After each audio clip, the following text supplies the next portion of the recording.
guys, welcome back to my channel. If you're new here, what's up? My name is Lisa. Definitely make sure you subscribe. Today I'm going to be doing I wanted to call this a girl talk, but it's kind of just like a mental health talk. Like, let's talk about mental health. I think that it's very important, and if you guys know me and you watch me and you follow me and like everything, then you know that I definitely talk about mental health a lot, also because I personally suffer from some stuff. I just think it's a topic that needs to be discussed a lot because there's so many people suffering from things, even people that don't know that they have some type of disorder or whatever. So yeah, today I just kind of wanted to talk about this. I had you guys send in like topics and questions on my Instagram, but I also kind of just want to talk about my own personal mental health story. And I'm gonna look through all the questions and topics and kind of talk about whatever I feel like I'd be able to give advice on.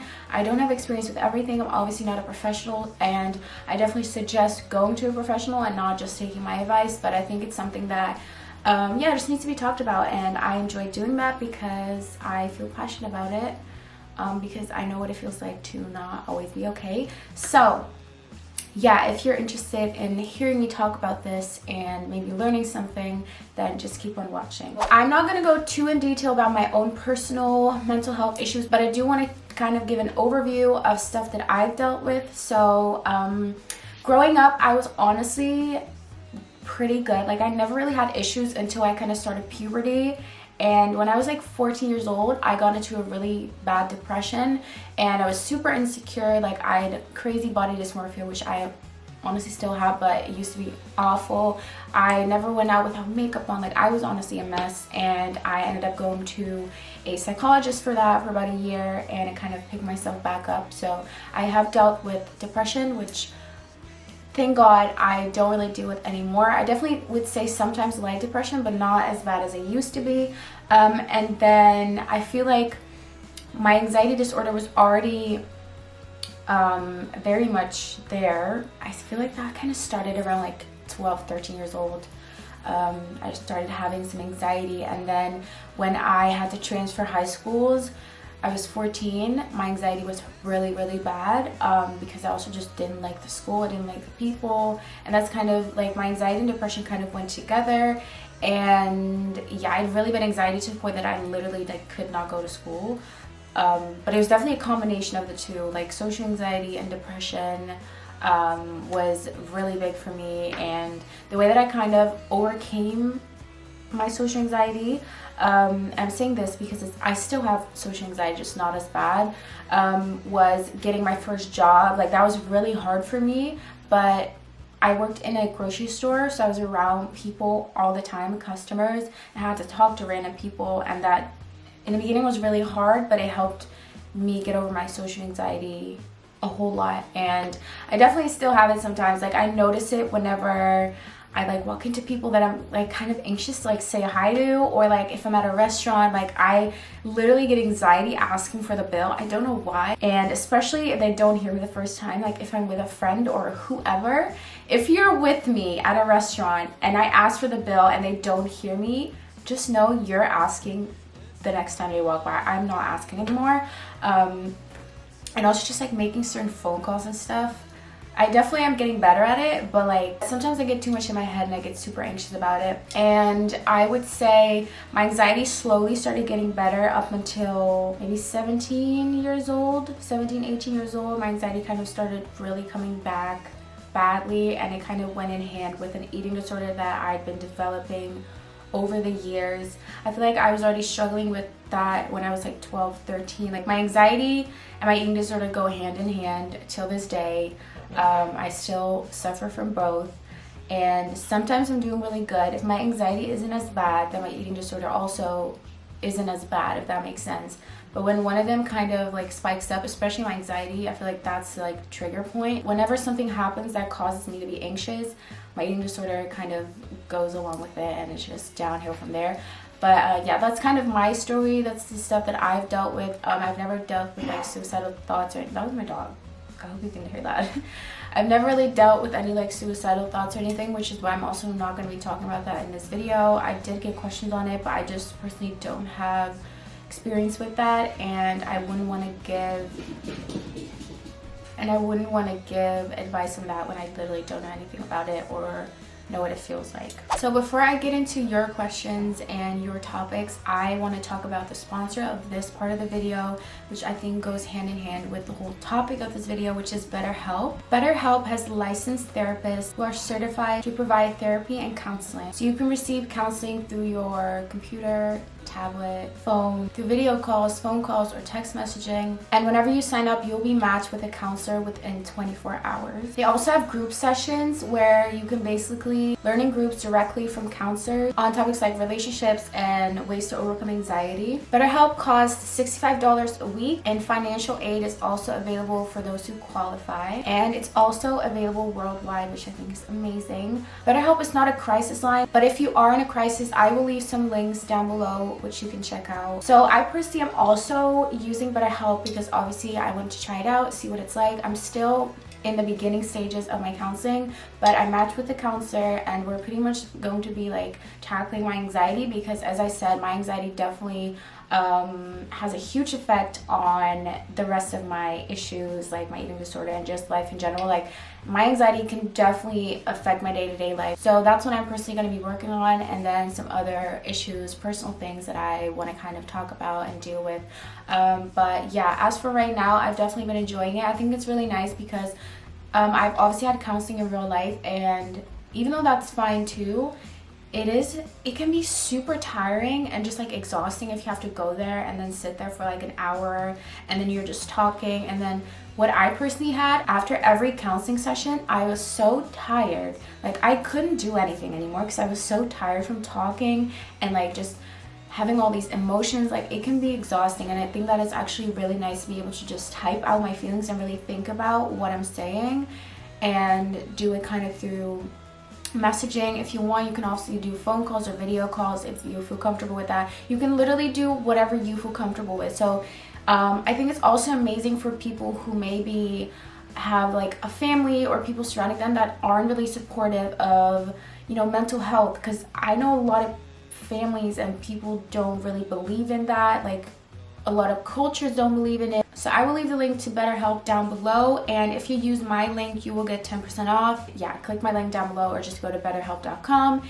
And yeah, thank you for sponsoring this part of the video. So I'm now going to look at what you sent in and just pick out a couple. I'm not going to pick out too much because I want to keep this video not too long. I want to keep it under 20 minutes, and I'm at 14 right now, but obviously I need to do some editing. So yeah, I don't want to make it too long. Someone said how to find a good therapist. Well, I just talked about that. BetterHelp would be amazing. And if you do want to do it in person, then you can go to your doctor, which is what I have done in the past, and they basically have some suggestions for you, and you can sign up for whichever one you want and see which one like you qualify financial aid for and stuff like that. Opinions on antidepressants. I personally have never been on any medication for my mental health. I have thought about getting on medication for my anxiety because I definitely have moments where I'm like, I don't know how to deal with this anymore, but I've never been on antidepressants, so I don't know what they're like, so I don't really have an opinion on them. But I definitely think that if someone needs them, it's okay to take medication. Like I'm not against medication, if that makes sense. My anxiety makes me scared of leaving my home. I'm afraid to get a panic attack. Any advice? So this used to be me at 14 years old. I couldn't go to school. I was afraid to go on the train by myself. Like I would be scared to get a panic attack as well whenever I would like literally walk on this school like playground. Like I would enter the playground and like I would forget how to breathe. Like I would completely freak out, and sometimes I wouldn't even make it into the school. Sometimes I would turn around and go back home, and then sometimes I would literally go straight to the bathroom. Like I would spend all my time in the bathroom in between classes, which is so sad. I think the one thing you just have to do is just do it. Like the more you keep yourself from doing it, you're gonna get more scared. And again, if you need counseling, that can definitely help you. For me, really, it has just been like actually doing it and getting over that line of like being so scared and being so anxious to do things. And the more you start doing that, even if it's with someone, like that's what I used to do in the beginning. Like I would always have like my mom with me or a friend. Just trying new things and kind of getting out of your comfort zone slowly is definitely going to make a huge improvement. So I didn't want to actually bring up this question, but it does have to do with my mental health. So someone asked when I started smoking cigarettes and why, and I was always against cigarettes. I'm honestly a hypocrite. I used to always be like, ew, who smokes cigarettes? It's so disgusting, it's so bad for you. And I'm still not proud of it, you know. If anyone would ask me like, oh, should I start smoking, I'm like, please do not, because it's so bad.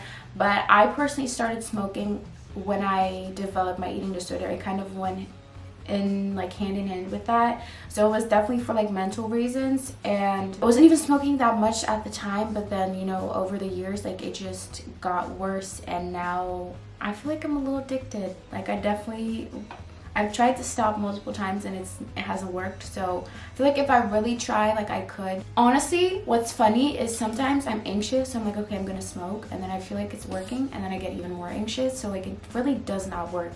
Maybe it works for like 2 minutes, and then I'm like, oh, I'm anxious again. So yeah, there's no reason for me to smoke, and I really do not suggest anyone starting it, because it doesn't help at all, and it's just bad for your body. Opinion on people self-diagnosing themselves with mental health. I don't think that's a good idea, because I would say if you feel like you suffer from something, just go to a doctor, go to a professional, and actually have yourself diagnosed, because there's so many people that are like, oh my god, I have anxiety, like, and it's like, but do you actually having like anxiety disorder? Like, every human can have anxiety, like, it's a normal feeling, you know, to have sometimes. But saying you have an anxiety disorder when you've never been diagnosed is kind of like, okay, but like, are you sure? You know what I mean? Does that make sense? Does going to a psychologist make it better? I think it definitely can help if you put in the effort. Getting counseling isn't just about someone telling you what to do or how to do something or like helping you. It's really about them giving you tools that you can then put to use and like work on yourself. Like, that's why it can be so exhausting, is because you have to do all the work. They're there to give you advice and tips and listen to you, give you like a biased opinion, and give you tools to deal with whatever you're going through. But at the end of the day, you're the one that has to put in the work. If you're not putting in the work, it's not gonna help at all. How do you stop your mental health from affecting your relationships? I think it's really important to be honest and to talk, communicate. You know, whether it's like a romantic relationship or it's like a friendship or it's a family member, be open and honest about what you're dealing with and kind of let them know. Like, for me with anxiety, like, I will let people know what triggers it a lot. Like, don't do those things because that will trigger my anxiety. I kind of let them know what they can do to help you and what they can say to maybe make you feel better, because obviously when people have never dealt with it, it's hard for them to understand. Even if they're trying to, they will never know what it feels like. So, you know, I've had a lot of people around me that would obviously care and be like, oh, it's gonna be fine. But then when you're like really anxious and you're about to have an attack and you're like, someone's telling you, oh, it's gonna be fine. It's like, keep your head up. Like, listen, love, it does not work like that. They don't know because you maybe haven't explained it, but also because they just haven't experienced it. So it can be really hard for people that haven't gone through something to help you.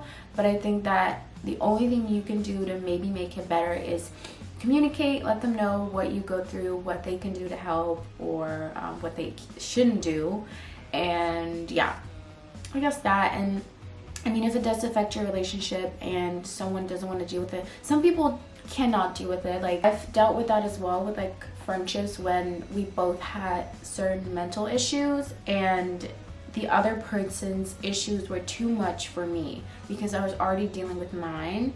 And then they also put their issues on me to talk about, which is obviously, like, I wanted to help them, but I couldn't because it was too much for me. So definitely also keep that in mind. If you know that the other person also has issues, or maybe they don't, but like, you know, not everyone can handle your problems or your issues, and vice versa. So how do you deal with being unable to sleep because of your mental health? For me, I definitely, most nights I have a hard time falling asleep because of my anxiety. So I sleep with a super heavy blanket, and there's like, I think there's an actual brand called Anxiety Blanket that sells like actual anxiety blankets, like heavy blankets. But I just got mine from H&M, just like a really heavy blanket. I've set this on my Instagram story a couple times, and I prefer laying it like on my upper body and just like having it on me, and it's like heavy, and for some reason that helps a lot. And there's actually like a psychological reason behind it, which I'll put on the screen. But for me that helps a lot. Obviously this is more so for anxiety, but having that blanket works like 99% of the time. How to overcome eating disorders. So I can't really give you a full answer because I haven't yet. I will. I know I will. You can go to a eating disorder clinic where they will guide you and help you and have professionals get you through the process and be there. I personally think it's very hard to do it yourself because that's what I've been trying to do and it hasn't worked yet, because I like refuse to go to a clinic because I just felt like personally for me that wasn't an option. But that's just me being stubborn. Like I definitely think that me going to a clinic would help, but I'm just stubborn. Doing it by yourself is really hard because you have this voice in your head, you know what I mean? Even though you're trying to do good, there's always this voice that kind of pulls you back down. That's what happens with me anyway. Sometimes I'll do really good for a while and then I'll go back down again. So honestly, my one suggestion would just to get actual help for it, because I don't think you can do it by yourself. There's definitely cases, you know, there's people that have done it, but it's really hard, and I don't think it'll be as successful as going to a professional. I hope you guys enjoyed this video. Make sure to give this video a thumbs up if you enjoyed it, and of course subscribe. Also make sure to turn on my post notifications so that you'll be notified every time I upload a video. I love you guys, and I'll see you in my next video.